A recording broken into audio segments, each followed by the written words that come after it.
Instagram has become a compulsive part of our lives, almost like a reflex action to boredom and an agent of procrastination. Instagram was this joyful place, a beautiful escape from reality, a medium to share your crafts and your experiences with the world.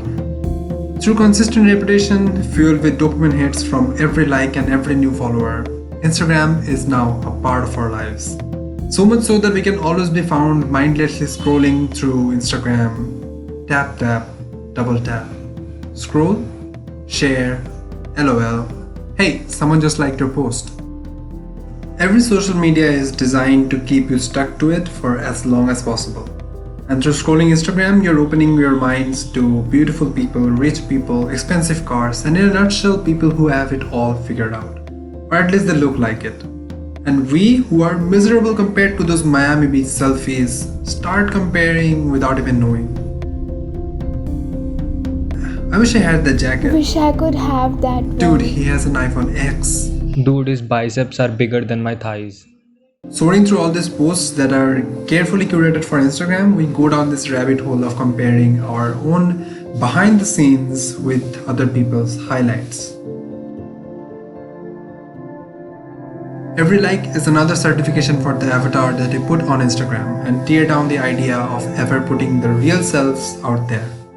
It's not a surprise that most of our feed is always screaming at our face that somehow we're not good enough.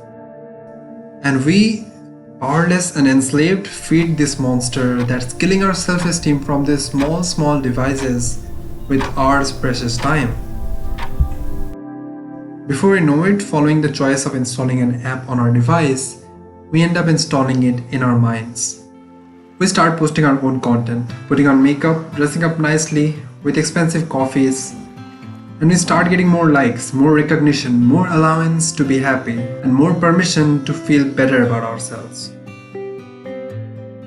The initial dopamine hits feel amazing, and our brain directs us towards those dopamine hits over and over again. Before we realize we are being controlled by this sloth machine, practicing the ritual as terrible as gauging our self-worth with the number of likes on our recent post. And the sad part is that this inferiority complex never goes away. But that doesn't stop us. Instead, we start posting more. Instead, we start investing more time into this. And instead, we walk deeper into the water. See, I'm not at all an advocate of quitting Instagram and quitting social media. I really like the platform. But the part of this fight against the Instagram complex is knowing about it and acknowledging it. Now that you know what's going on, although there's a chance that you'll deny it, you know now. We need to get back our power on our devices and the apps that we choose to install in our devices. It's time we beat the Instagram complex. It's time to put our will together. It's time we stop scrolling so often. It's time we log out once in a while. It's time we disconnect.